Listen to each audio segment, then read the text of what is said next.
Hello दोस्तों, नमस्कार।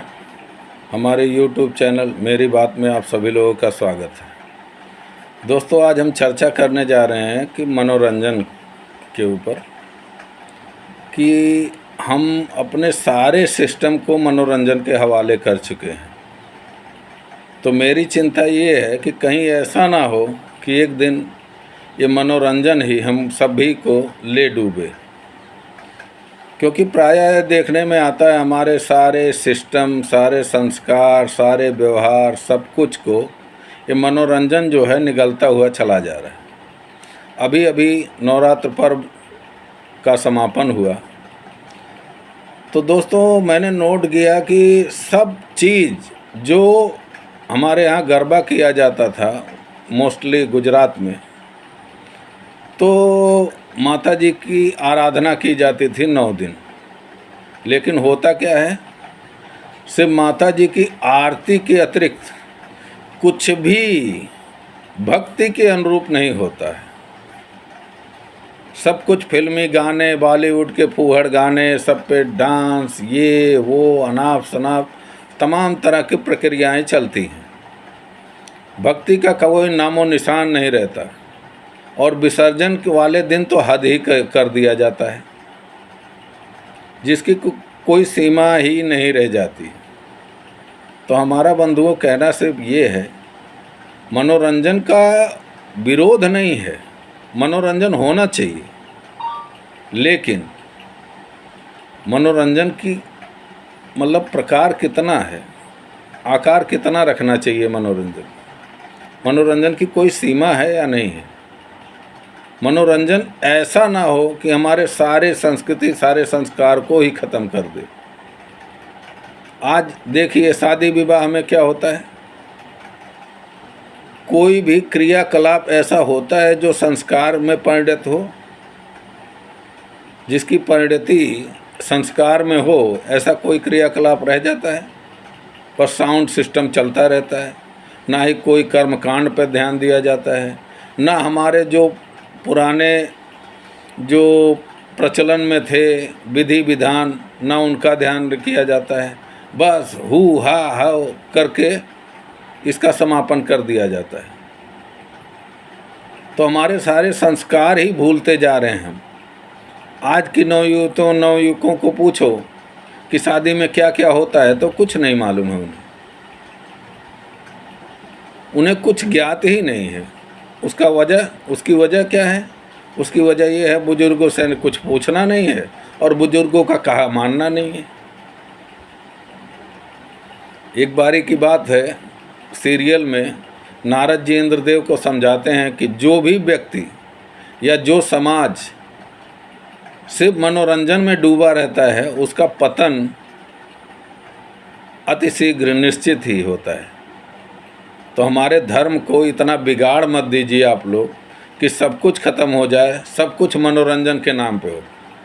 आज की युवतियाँ, हमारी बच्चियाँ क्या करती हैं, रील बनाने में सिर्फ मनोरंजन के अतिरिक्त उन्हें कुछ मतलब सूझता है? कुछ भी नहीं सूझता। तुम्हारे व्यक्तित्व को ख़त्म करता हुआ जा रहा है सिर्फ मनोरंजन के पीछे भागने पे। और मज़े की बात ये देखिए कि इतना मनोरंजन के पीछे भागने के बाद भी किसी का मन रंजन होता है, आनंदित रहता है? किसी का मन हमेशा व्यथित ही रहते हैं, अंदर से खुश नहीं दिखाई पड़ते। उसके कारण ये है कि आपके मनों का रंजन तब होगा, मन आपका खुश तब होगा जब अंदर से आपका व्यक्तित्व निखरेगा, आप अपने व्यक्तित्व को निखारेंगे।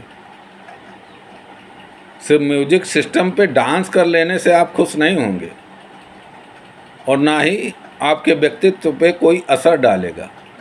हाँ, हो सकता है 2-4 लाइक कमेंट ज़्यादा आ जाएं, लेकिन वो फूहड़ता की श्रेणी में ही जाएगा। इसलिए मेरा सभी लोगों से निवेदन है कि अपने आप को इतना मनोरंजन के हवाले ना कर दें कि आपका संपूर्ण व्यक्तित्व ही ये निगल जाए, आपके संस्कारों को ही निगल जाए, आपके त्योहारों को ही निगल जाए और आप सब कुछ भूल जाएं। एक दिन क्या होगा? एक दिन ऐसा होगा कि कि आपकी आइडेंटिटी ही आपसे दूर हो जाएगी। आप सनातन के विषय में कुछ नहीं जानेंगे, अपने संस्कारों के विषय में आपको कुछ नहीं मालूम होगा और आप एक अनिश्चित व्यक्तित्व को ढोते फिरेंगे। तो इसलिए हमारा सभी समाज के जागरूक व्यक्तियों से निवेदन है, इस पे ध्यान दीजिए। मनोरंजन में इतने पागल मत हो जाइए कि आप सब कुछ भूल जाएं, आप अपने संस्कार भूल जाएं, आप अपने जो क्रियाकलाप हैं, जो पुराने जो रीति रिवाज हैं उनको आप भूल जाएं। आप एक मतलब दिशाहीन हो जाएं, ऐसा ना करिए। आप लोग मनोरंजन का उपयोग कीजिए, लेकिन एक सीमित मात्रा में, क्योंकि अति सर्वत्र वर्जेत। किसी भी जगह अति अच्छी नहीं होती है। सबकी एक सीमा बांधिए, सबको एक सीमा में रखिए और मनोरंजन को जीवन में स्थान दीजिए। लेकिन मनोरंजन को अपने संपूर्ण जीवन को मनोरंजन ना बनाइए। इसमें आपके व्यक्तित्व को बहुत हानि होगी और आप एक बिना आइडेंटिटी वाले व्यक्तित्व बन जाएंगे यदि ऐसे ही चलता रहा तो। इसलिए मेरा सभी लोगों से करबद्ध प्रार्थना है कि कृपया मनोरंजन पे इतना मत ध्यान दीजिए कि आपके पूरे संस्कार ही आपके पीछे छूट जाएं। इसलिए सभी लोगों से निवेदन है, मनोरंजन कीजिए, पर मनोरंजन की एक सीमा तय कीजिए और अपने संस्कारों पे, अपने रीति रिवाज पे, जो भी आपके रिचुअल्स हैं उन पे ध्यान दीजिए। बुजुर्गों का संगत कीजिए, बुजुर्गों के साथ उठिए बैठिए, उनसे वार्तालाप कीजिए और उनसे अपने समाज के विषय में क्या सही है क्या गलत है ये सब चर्चा कीजिए और अपने आप को उन्नत कीजिए। लेकिन मनोरंजन में इतने अंधे मत हो जाइए कि मनोरंजन आपका सारा व्यक्तित्व ही निगल जाए। तो इसलिए सब लोगों से निवेदन है कि आप कृपया ध्यान दीजिए और अपने संस्कारों के ऊपर की ओर पुनः लौटिए, जिससे आपका कल्याण हो, आपके समाज का कल्याण हो, आपके देश का कल्याण हो। हमारे संस्कार और हमारे परिवार ये दो ही थे जो हमको विश्व गुरु बनाए हुए थे, और कोई कारण नहीं था। दो, हमारे परिवार और हमारे संस्कार, यही हमारी मेन मुख्य पूंजी है, मेन हमारा आधार है। यदि हमारा आधार हमारे नीचे से सरकेगा तो हम डिसबैलेंस हो जाएंगे। तो आप सभी लोगों से करबद्ध प्रार्थना है कि मनोरंजन सीमित मात्रा में कीजिए, बाकी अपने संस्कारों पे ध्यान दीजिए। जय हिंद, जय भारत।